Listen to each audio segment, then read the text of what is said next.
Hello, everyone. Thank you for tuning in to today's webcast. My name is Zina M. Pagan, ARF's Marketing Manager and your moderator for today. Before we begin learning about the ad testing revolution, I'll review our house rules. We are aiming to provide the best webcast experience possible. You can help us execute this by keeping yourself muted and keeping your computer web cameras turned off. The audio will be streamed. This means that you will be able to hear us through your computer speakers. However, if you prefer to use the teleconference option, please use the information provided on your screen. Additionally, I will post the information on the chat box throughout the webcast session. Should you have any questions during the session, please send these to me also using the chat box and send these to the host. That would be me. ARF does not own the copyrights to the presentation. However, the session will be recorded. If you would like to view the recorded event, the recorded file will be available within 2 weeks from today to our members. We are extending the conversation on social media. If you'd like to join us, please use hashtag #ARFwebcast. If you're interested in hosting a webcast of your own, please contact me at zina@thearf.org. We will have video displayed throughout the presentation. Please be sure to turn your computer speakers or your telephone volumes up in order to hear clearly. We do have a few events coming up. Through March 9th, ARF is hosting our winter session of the Leadership Lab. This semester, we will give you the tools to make the complicated ad tech world more simple. Our next webcast will be held on March 8th with the MAC group. This webcast will aim to help you improve your brand performance. And last but not least, I invite you to join Ad Age's Executive of the Year, Wendy Clark, Peacemaker Jose Miguel Sokolov, Gymnastics Champion turned CMO Jen Stay, and Financial Marketing Guru Raja Manar at our annual conference on March 20th to the 21st. If you're interested in any of these events or other ARF programs, you can visit our website for further details or contact me at zina@thearf.org. And without further delay, I present to you today's webcast. The ad testing revolution will not just be televised, it will also be socialized with Kantar Added Value and AT&T. Ladies, can you hear me? Yes, we can. Yes, we can. Great. All right. Maggie, you have now control. Please take it away. All right. Well, this is Brooke Schaefer from AT&T. On behalf of Maggie and myself, we are so excited to be talking to you today about this topic. It's been a few years in the making, and lots of hard work and thinking has gone into this, and we're excited to share what we've learned along the journey of this.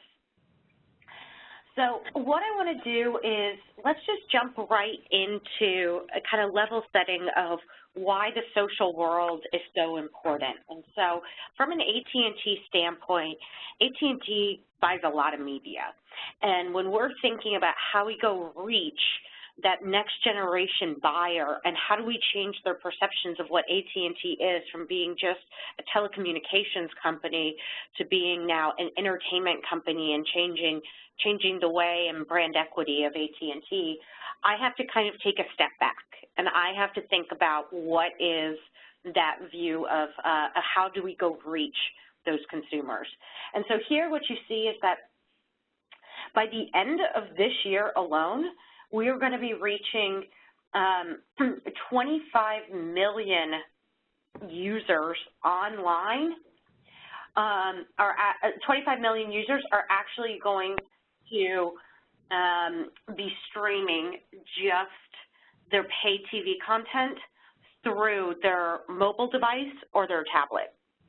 They're going to be using over-the-top, if that's Netflix or Hulu or YouTube. They're not going to be going through a linear platform. And then by the end of this year, you're also going to get 87 million users online that are blocking their ads. So when I think about, aside from AT&T sells those products or going into other products, so when I think about it from an advertising standpoint, as we all do on this call, I think about it as how do I go reach that next generation? If 25 million are moving off of linear paid TV and they're moving to online streaming services, and 87 million are blocking my digital ads, then I have to really be forced to change the way I think about it. So that takes me to, we've really kind of gone to this tipping point, and I think we probably all feel it, right? That by this year, by the end of this year, we are going to be spending more on digital and social than on TV, and that's going to keep changing. And so as we start to think about how that allocation is and how do we get effective in our digital and social, and I think as we start thinking about the metrics that we use, a lot of those metrics to date are mainly media metrics, right? There are media buy, it's viewership. We don't know a lot about the creative itself. And so for me, I kind of take a step back and I look at what has Facebook done, because the evolution of Facebook and the way Facebook has changed the game for us has really been pretty substantial. And when we think about how the over-the-top streaming, right, and the paid TV and your digital ad blockers, there's not a lot of other ways to go advertise to them except for social, where you can't block it, and I can reach that next generation buyer. And so let's take a look at how Facebook's kind of evolved to that place. It happened real quick, right? So from a measurement standpoint alone, in 2004, it was shares, right? We optimized shares. Did I share something? Did I get the creative out there that I wanted to? And it was all about being viral. By 2010, it was all about optimizing to clicks. Click-through rates, are you driving to the website, how's that going? And that's how that's how we were buying on Facebook. And then by 2013, it became a little bit of an audience view. I want to buy to certain audiences that are out there. And then that lasted for about 2 years, and now we're in this world of brand recall lift. It's the estimated brand recall list of, hey, I'm trying to get my brand out there. I'm trying to think about it from a brand and messaging standpoint, very akin to TV. I'm trying to drive a story in this new channel. Well, none of the metrics that we have really I can drive for the story piece of it and the brand piece of it. So we had to rethink our strategy of, okay, if Facebook's going to optimize to brand recall, how do I know if my brand recall is even working, and how do I go tell the creative folks what to go do to change that? And if that's the only place that I'm going to get that reach out of, this is really important, and we got to nail this. And so that brought us to the next point of, oh my gosh, AT&T is getting Taylor Swift, and we just signed a multi-year deal with Taylor Swift, and guess what? She's on social a lot. And so as we started to think about how are we going to go about all of this, how are we gonna reach that next generation with the assets that we have, we can't do it through the traditional methods. Am I gonna take our launch of Taylor Swift and am I gonna look at it through social listening and clicks? People clicking on the Taylor Swift content from us and going somewhere for it, that's not really indicative of us driving the brand, is it? When I'm trying to reach that next generation consumer and I'm trying to think about, am I changing their minds and hearts, that metric doesn't come through in clicks, right? And so when I think about, okay, well, and if your click-through rate is somewhere around 1%, then how do I know if I actually reached that other 99%? I mean, let's just take it straight from the standpoint of marketing research 101, right? If 1% of people that we sent out a survey to responded to the survey, we would say that was probably a really biased sample. So why are we optimizing to a 1% with our social? And so we had to rethink it. Now, there's a lot of roadblocks that are out there right now. So when AT&T sat down and we rethought it became okay, so there's no information on competition, There's, so I can't compare it. Like TV and digital, I know what's going on with the competition, but in this space, I didn't know. And there are no category benchmarks because when I look at clicks, it's just mine. I can't look at anybody else's. And then the in-market metrics are never revealed a lot. So let's just say, for instance, that the click-through rate was really high for a Taylor Swift spot. I don't know if that actually meant, one, that it drove the business, but two, if that actually, why that actually was high. We can all infer reasons, but we don't actually know that. And then there's really no way to measure if it's top-notch content, right? I can't give any insights back to the creative team to go make it, to go optimize and make things better. You can do A/B testing, but then your only A/B testing is to refine within a campaign. I'm not getting macro insights from that. And then there's absolutely no way to optimize the creative at that macro level without doing A/B testing where, you know, I'm changing one specific element and then doing it again and again and again.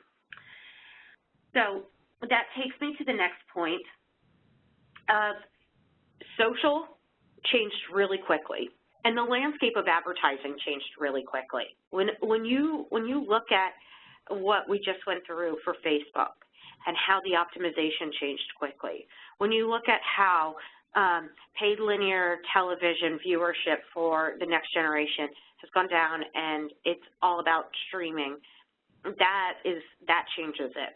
When you look at ad blockers, that changes it.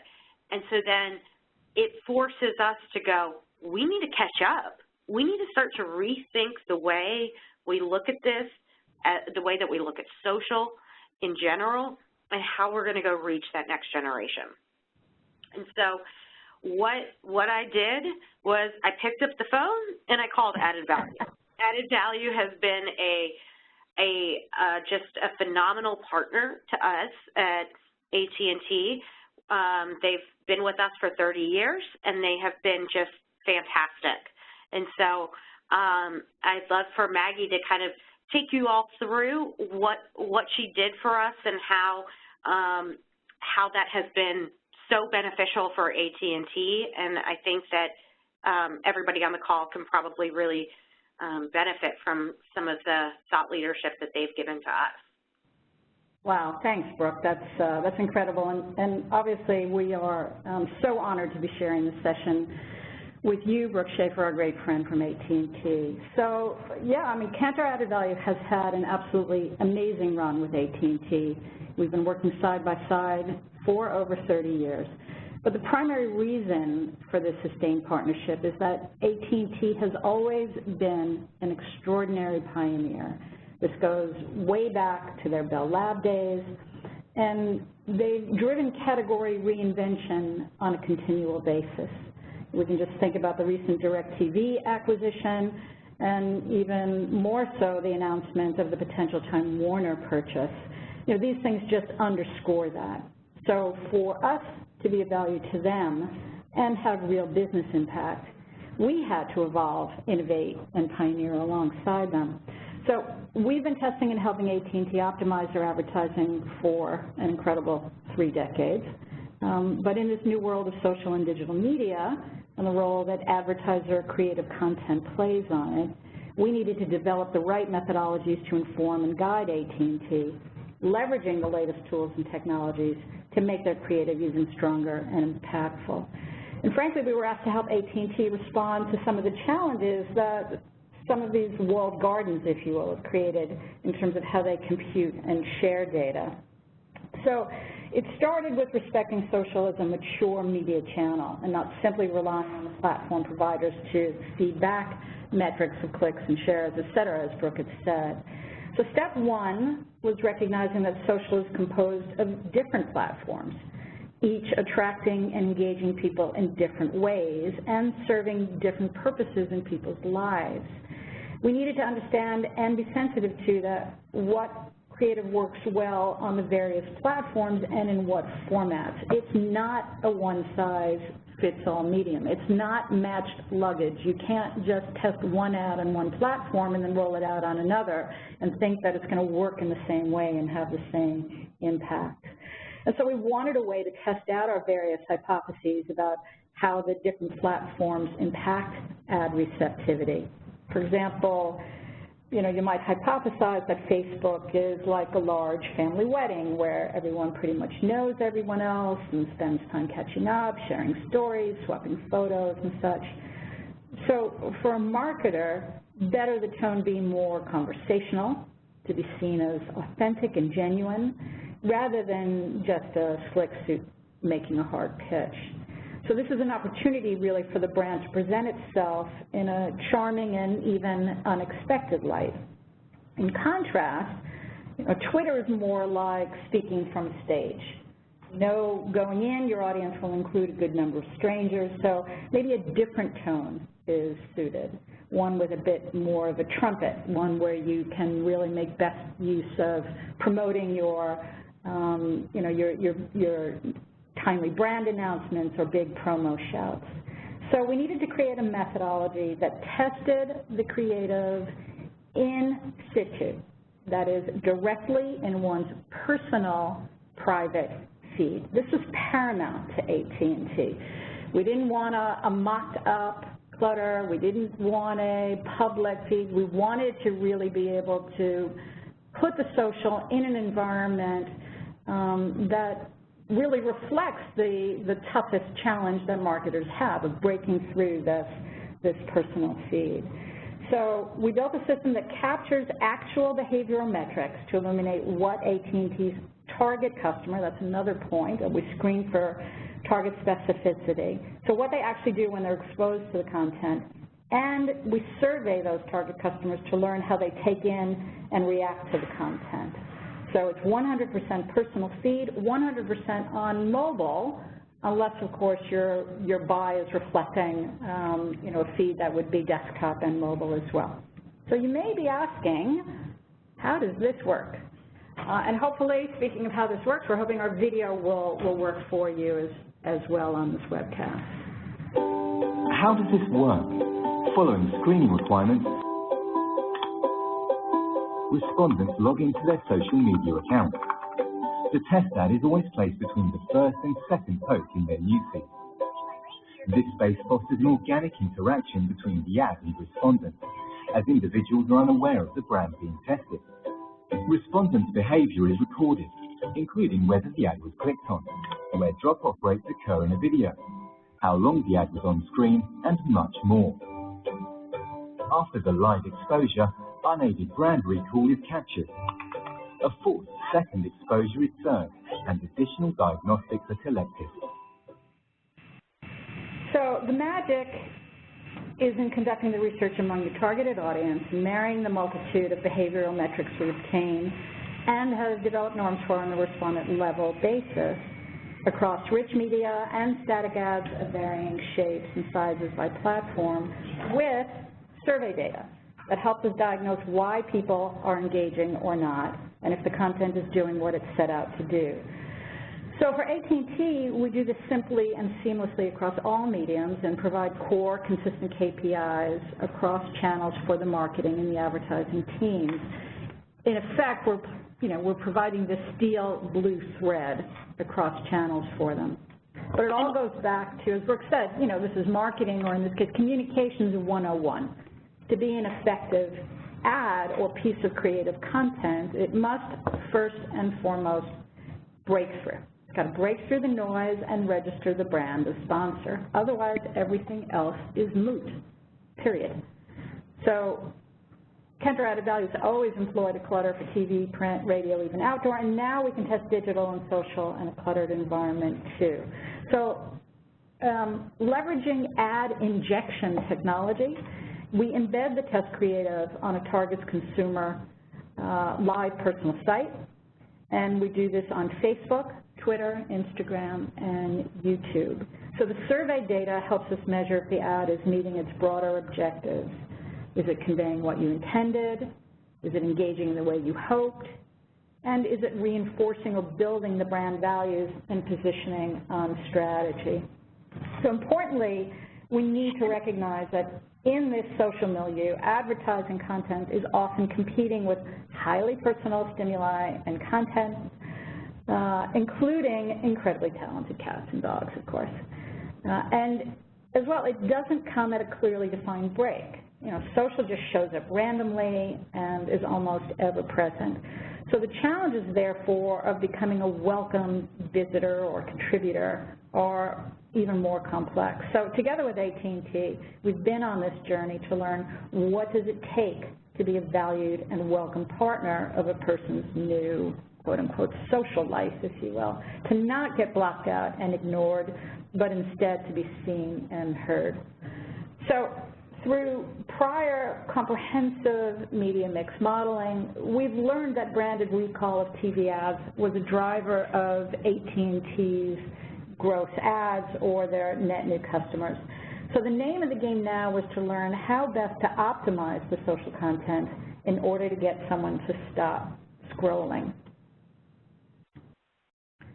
So through the course of our analyses, we developed 5 guiding principles to driving greater breakthrough and VTR, and in so doing, we've helped AT&T boost their ad awareness by more than double on Facebook and seen double-digit growth on Twitter, too. So we'll share those highlights with you today and some of those basic principles. So Brooke's been keeping us busy. In the span of the last 18 months or so, we've tested over, boy, at this point, it's probably closer to 400 ads, including AT&T, as well as a host of competitors and adjacent category ads, and ads that Facebook and Twitter claimed were best in class. So one might say we had an overwhelming amount of data, both behavioral and survey, to dig into. So we decided to look at it from a number of different angles. Step 1, we took our inspiration from my favorite Martian, not Ray Walston, but that other Martian, Matt Damon. In the face of overwhelming odds, I'm left with only one option. I'm going to have to science the shit out of this. Forgive the profanity, but hopefully you appreciate the joke. So we turned to our whiz-bang team of data scientists and asked them to find drivers of playback duration. So they examined the behavioral playback duration data with all the survey data, and through structural equation modeling, sought to uncover what are the elements that drive breakthrough and VTR. So not surprisingly, the longer someone engages with your content, the higher the brand recall.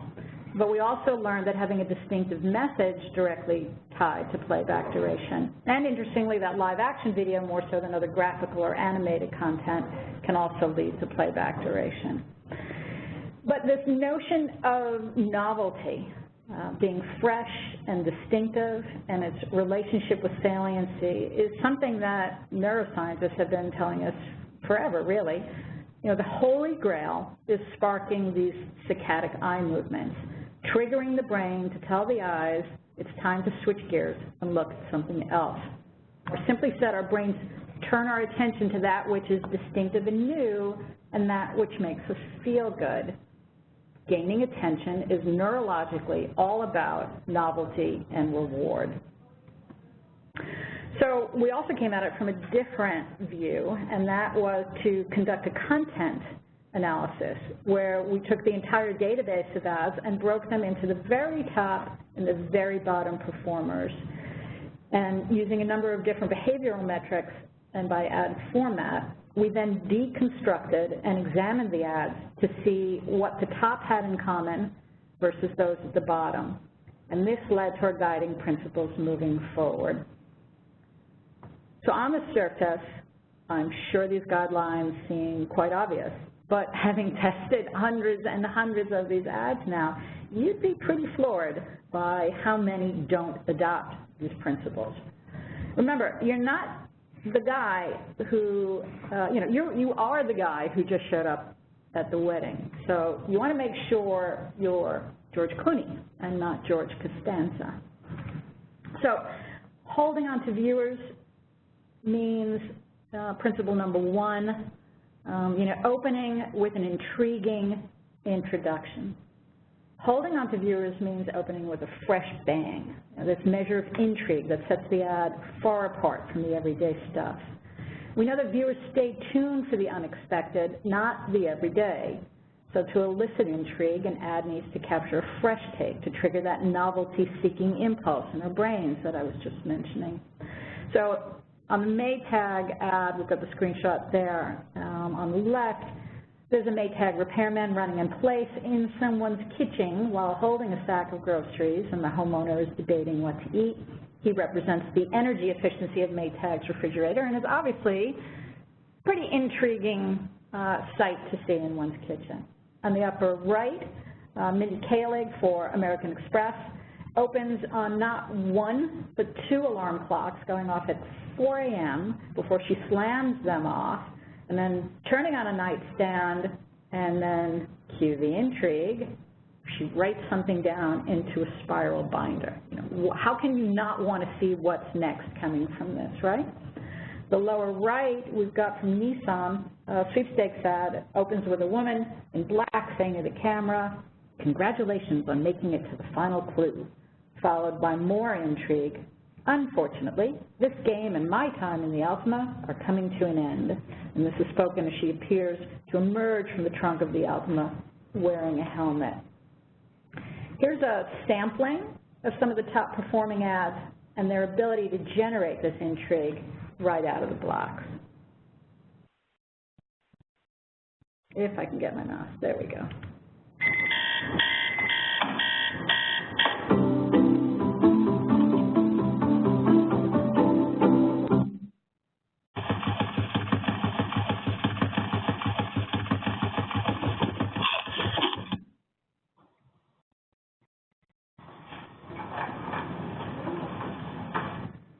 Congratulations on making it to the final clue. Unfortunately for me, this game and my time at the Ultima are coming to an end.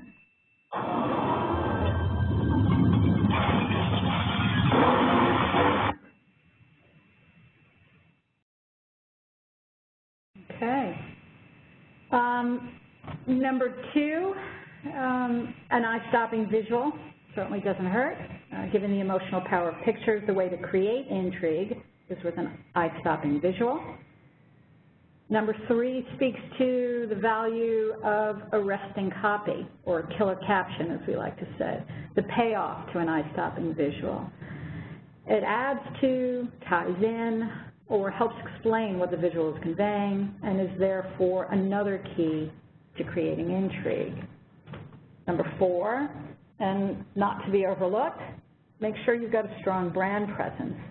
Top-notch content are very effective in using iconic brand imagery. And ideally in video, get them in early. This is something for 30 years of my career I've always fought against, never telling clients that you need to get the branding in the first 5 or 10 seconds. But in this arena, the stakes are different. And getting those brand cues early to maximize the chance that people will associate the ad with the brand, even if they tune it out after a few seconds, is really important. And then finally, it's social. Keep it light and playful in the social sphere. Positive experiences get more consumers engaged, and it provides a little escape from the ordinary, too. So Brooke can tell you how they've taken the learnings from social and applied it within the organization at AT&T. Brooke? Yes. So if hopefully that was very helpful for Maggie to take you through all of that, and that you can probably see just by that overview how beneficial that can be to our business, and it really has been. So if you just think about it from just the main areas, the advertising agency has loved this, because it actually gives them something to really sink their teeth into and understand from a content standpoint what really drives that content. And it almost takes it out of sterile metrics and gives them something that they can really grasp onto and make really good creative from. So it's been hugely beneficial there. I will say, though, from the AT&T standpoint, the biggest benefit to us has been the CMO and executive summaries, because for the first time ever, I have a single metric that I can report out on across TV, digital, and now social. And so social is not like, you know, the far-off cousin or stepchild of the platforms anymore. I now can talk about it as our metrics of brand recall and message recall and likability and customer intent, and just some of those metrics across all of my platforms. And so when I can bring that to an executive in one view and talk about how that content is working across all these platforms, it really changes the game from an executive standpoint, because now I don't have to change their mindset, right, from one thing to another. And it's really, I think, amplified social internally and put it on the same seat as a TV. From a media agency standpoint, this has been hugely beneficial to help with the optimization. So a lot of times in the social space, it's very difficult to figure out if it's a media issue why something isn't working or if it's a creative issue why something isn't working. And so much of the time, because we're only using media metrics of clicks and impressions and engagement, it's very hard to parse out what is what. And now we can parse that out. If the creative performs well, but it's not doing well in market, but it performed well in copy testing, I know that it's a media issue. So I don't want to kill the creative and not the media. And so this helps us to determine what the real issue is and really to tackle it head on. Media team loves it, the agency loves it, and it's really garnered that holistic view for us. And so, you know, overall, hopefully what this has showed you, both from the standpoint of a social and hopefully, you know, part of this has been our desire of showcasing that this category of advertising and buy is shifting substantially. And we have to change the way we think about those metrics. And going to Added Value, which is my traditional copy test partner for TV, and they completely rethought the game of social for us. One goes to show how strong of a partner they've been to us, but two, it goes to show that, you know, I wouldn't discount traditional marketing research for social space, because it, for us at least, has been a hugely beneficial piece to the puzzle of social for us.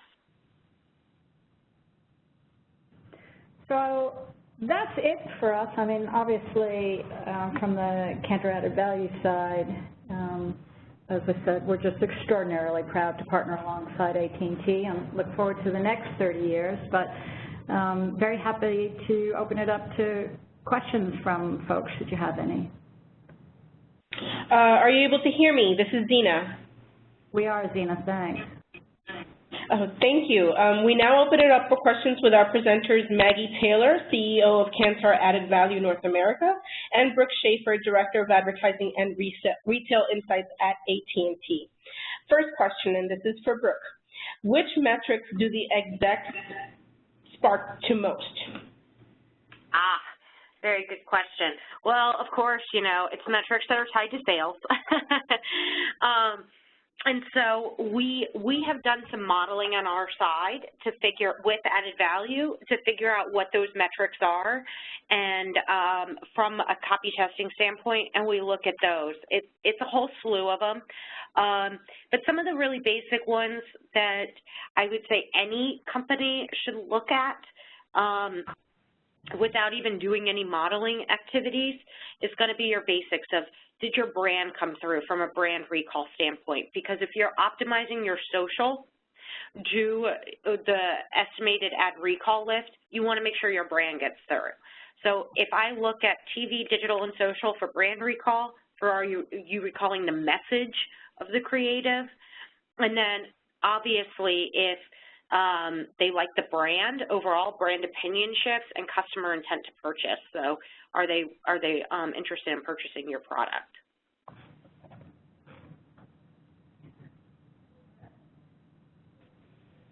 Next question, how do your measurements differ from the competition? That's a great question. Oh, go ahead, Brooke. Or I was going to take it? Yep. Do you want to go on that? Go for it. Go for it. I think, as Brooke has just been saying, and forgive me, I can't speak for the entire industry, but from what we can see, a couple of things are of paramount importance for us, and it goes back to that issue of, the ad has to break through. So critically important, once again, is the fact that the initial exposure is in a person's live personal feed. So we have a very rigorous test for breakthrough. But equally important is it's not enough that it just breaks through, but people need to know that you are the sponsor, that AT&T is the sponsor. So we do capture that brand recall on an unaided basis. As well, while in that cluttered environment, we will also ask people what they took away from the content. So we'll have a sense on a spontaneous basis of, is the content communicating whatever it is that the brand wants to convey, and is that strategically on target? The behavioral data that we collect, importantly, again, is also, I think, uniquely in that context of a person's personal feed. And then for many of our clients, we also employ what we call the emotional brand connections technique, which really brings in some system one thinking of not just understanding how people react to the advertising, but also importantly, what impact does the advertising have on the emotional connection people have with the brand. So I think we've got a couple of points of distinction there on that front. Next question for Brooke. If your ambition is to become a mobile entertainment provider, are you also viewing the content you create as a way of delivering that you offer, not just as advertising? Yes, that is a great question.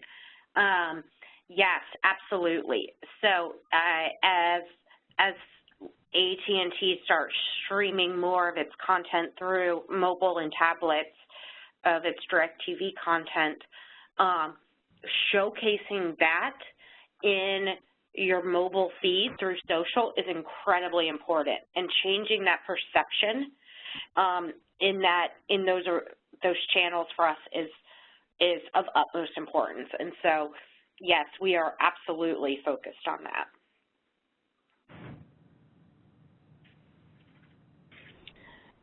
Okay, Maggie and Brooke, do you have any final thoughts before we close it up for Q&A? So, you know, the one last thing that I would say that from the social perspective for this, and the copy testing demo showed this, but just to reiterate it, what makes this so different, I think, is that, and has been so successful for us, has been that it actually dynamically goes into your real Facebook post and your real Twitter and your real Instagram post, and that has been so beneficial to all of that data that we can collect and the copy testing results of that, and has given such a layer onto what we currently used to get from the basic metrics. So hopefully you guys kind of got a sense of that on this call of all that something like this is able to deliver. Great. Yeah, no, again, just want to profusely thank our beloved client, Brooke, for joining us on this today, and I hope everybody on the line found it interesting and fun. Thank you.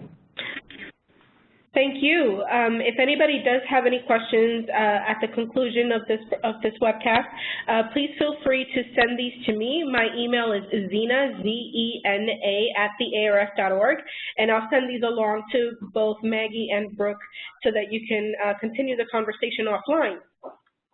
I would like to take this opportunity to thank both Maggie and Brooke for taking the time to present their work to our webcast crowd, and I thank everyone who was able to join us. I do hope to hear from all of you again for our next webcast on March 8th. Thank you, everybody. Have a great day. Thank you. Thank you.